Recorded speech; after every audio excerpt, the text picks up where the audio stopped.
جب یروشلم آزاد ہوا تھا، یہ میں نے حضرت عمر کے جب ایپیسوڈ بتایا تھا تو اس میں بھی ذکر کیا تھا کہ جب یروشلم آزاد ہوا تھا تو حضرت عمر جو تھے وہ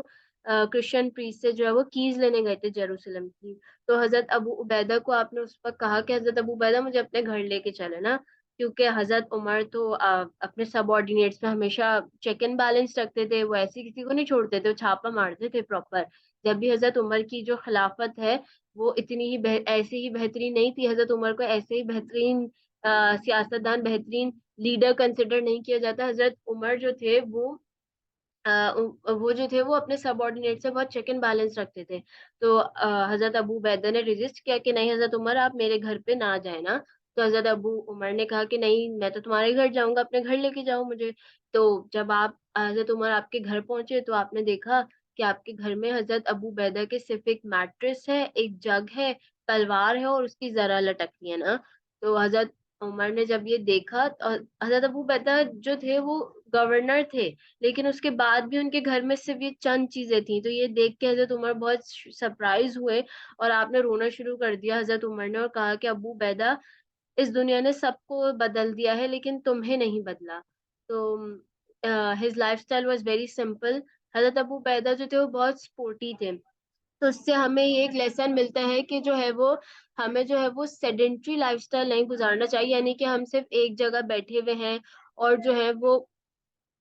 ایک جگہ بیٹھ کے جو ہے وہ ہم لوگ اپنے سارے کام کیے جا رہے ہیں، بلکہ ہمارا جو لائف اسٹائل ہونا چاہیے وہ کیا ہونا چاہیے کہ ہمیں جو ہے وہ لائک ایکٹیویٹیز میں، ڈفرینٹ ایکٹیویٹیز میں لرن جانا چاہیے، اسپورٹس کھیلنا چاہیے تاکہ ہم ایکٹیو رہیں. اور اس سے کیا ہوگا کہ ڈفرینٹ جو باڈی کی بیماریاں ہوتی ہیں وہ بھی نہیں ہوں گی جو سیڈنٹری لائف اسٹائل کی وجہ سے ہوتی ہیں. اس کے علاوہ حضرت ابو عبیدہ نے ابیسینی اور مدینہ دونوں میں مائگریٹ کیا تھا. حضرت عمر کی جب وفات کا وقت قریب آتا تو حضرت عمر کہتے تھے کہ اگر ابو عبیدہ آج زندہ ہوتے تو میں ان کو خلیفہ بناتا. ایک بار کیا ہوا تھا، ایک واقعہ میں بتاتی ہوں آپ کو کہ حضرت عمر نے نا بہت ساری ایک ہینڈسم اماؤنٹ اپنے سرونٹ کو دی اور کہا کہ ابو عبیدہ کو جا کے دے دو اور دیکھو کہ وہ کیا کرتے ہیں. تو حضرت ابو عبیدہ نے وہ ساری اماؤنٹ جو ہے وہ غریبوں میں تقسیم کر دی. جب حضرت آپ کے سرونٹ نے حضرت عمر کو یہ جا کے بتایا تو حضرت عمر نے کہا کہ سب تعریف اللہ کے لیے ہے جس نے اسلام کو جو ہے وہ ایسے شخص سے بلیس کیا، یعنی اسلام میں ایک ایسے شخص کو دیا ہے کہ جو ہے وہ یہ سارے کام کرتا ہے. اس کے علاوہ جو ہے وہ بیٹل آف بدر کا ایک واقعہ میں آپ کو بتاتی ہوں کہ میں آپ کو جو ہے وہ بیٹل آف بدر کا اب ایک واقعہ بتاتی ہوں. بیٹل آف بدر میں کیا ہوا تھا کہ حضرت ابو عبیدہ کے جو فادر تھے وہ نان مسلم تھے، یعنی وہ اللہ اور اس کے رسول کے خلاف جو ہے وہ لڑ رہے تھے. تو حضرت ابو عبیدہ جو تھے وہ اپنے جب فادر کے سامنے آئے بیٹل آف بدر میں تو ان کے ابو نے جو ہے وہ ان کو کل کرنے کی کافی بار کوشش کی. حضرت ابو عبیدہ جو تھے وہ ریزسٹ کر رہے تھے، یعنی وہ اپنے آپ کو بچا رہے تھے، وہ نہیں چاہ رہے تھے کہ وہ اپنے فادر کو مارے اور وہ چاہ رہے تھے کہ ان کے فادر جو ہے وہ حق پر آ جائیں. لیکن جب ایسا نہیں ہوا اور ان کے فادر بضد تھے حضرت ابو عبیدہ کو مارنے کے لیے تو حضرت ابو عبیدہ نے یہ سوچا کہ یہ اسلام کے جو ہے وہ یہ چیز اسلام کو نقصان پہنچا سکتی ہے کہ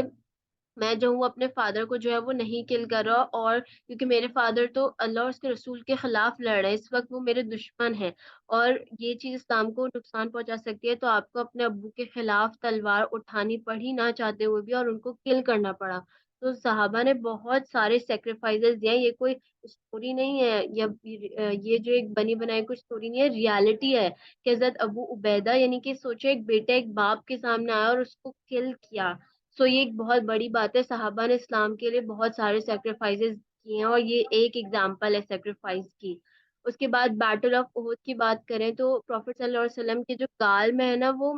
آپ کی شیل کی دو ڈس جو تھی نا وہ پروفیٹ صلی اللہ علیہ وسلم کی گال میں گھس گئی تھی، یا پروفیٹ صلی اللہ علیہ وسلم کی جو شیل کی ڈس تھی. تو جب حضرت ابو بکر نے دیکھا تو آپ نکالنے کے لیے آئے، لیکن ابو عبیدہ نے کہا کہ میں نکال دیتا ہوں نا. حضرت ابو عبیدہ نے اپنے ہاتھ یوز کرنے کے بجائے اپنے دانت یوز کیے، کیونکہ آپ کو جو ہے وہ ڈر تھا کہ آپ کے جو ہاتھ ہیں اس کی وجہ سے اگر آپ ہاتھ سے نکالیں گے تو پروفیٹ صلی اللہ علیہ وسلم کو تکلیف ہوگی. تو حضرت ابو عبیدہ نے جو ہے وہ اپنے دانت سے جو ہے وہ پروفیٹ صلی اللہ علیہ وسلم کی جو گالوں میں ڈس گھس گئی تھی آپ کی شیر کی وہ نکالی، اور اس پروسیس میں حضرت ابو عبیدہ کے جو فرنٹ کے دو دانت تھے وہ گر گئے تھے، یعنی کہ وہ ٹوٹ گئے تھے اور شہید ہو گئے تھے۔ تو اس موومنٹ پہ پروفٹ صلی اللہ علیہ وسلم نے آپ کو جو ہے وہ جنت کی بشارت دی تھی، اور یہ کیونکہ آپ کے جو دو دانت شہید ہوئے تھے وہ پروفٹ صلی اللہ علیہ وسلم کو بچانے میں اللہ کی راہ میں شہید ہوئے تھے۔ تو اسلامک ہسٹری میں ان دو دانتوں کی، جو کہ اللہ تعالیٰ کی راہ میں پروفٹ صلی اللہ علیہ وسلم کے لیے شہید ہوئے تھے، ان کی بڑی امپورٹنس ہے۔ اچھا، آپ کے جو تھے حضرت ابو عبیدہ نے زیادہ شادیاں نہیں کی اور نہ آپ کی زیادہ اولاد تھی، آپ کے صرف دو بیٹے تھے، یزید اور عمیر۔ اس کے بعد حضرت ابو عبیدہ کی ڈیتھ ایسی ہوئی تھی کہ شام اور عراق میں جو ہے وہ پلاگ پھیل گئی تھی، پلاگ کی بیماری پھیل گئی تھی، جس کی وجہ سے حضرت ابو عبیدہ بھی حضرت ابو عبیدہ بھی اس کی ضد میں آ گئے تھے، اور ایٹ دی ایج آف 58 حضرت ابو عبیدہ جو تھے وہ انتقال کر گئے تھے۔ حضرت ابو عبیدہ نے دوسری جگہ مائگریٹ اس وجہ سے نہیں کیا تھا کیونکہ پروفیٹ صلی اللہ علیہ وسلم نے بولا تھا کہ جب بھی کوئی وبا پھیلے تو اس جگہ پہ ہی رہنا چاہیے، کہیں دوسری جگہ مائگریٹ نہیں کر کے جانا چاہیے۔ تو اس وجہ سے اب حضرت ابو عبیدہ نے دوسری جگہ پہ وہ نہیں گئے تھے، اینڈ حضرت ابو عبیدہ جو تھے وہ ڈماسکس میں ان کو بری کیا گیا، یعنی کہ جو دمشق جو ہے جس کو ہم ڈماسکس کہتے ہیں، جو کیپٹل آف سیریا ہے، وہاں پہ آپ کو جو ہے وہ بری کیا گیا ہے، اور یہ ہے حضرت ابو عبیدہ کی جو ہے وہ گریو۔ تو دس واز آل اباؤٹ حضرت ابو عبیدہ، اور اللہ تعالیٰ جو ہے وہ ہمیں ان کی سیرہ پر عمل کرنے کی توفیق عطا فرمائے۔ جزاک اللہ خیر۔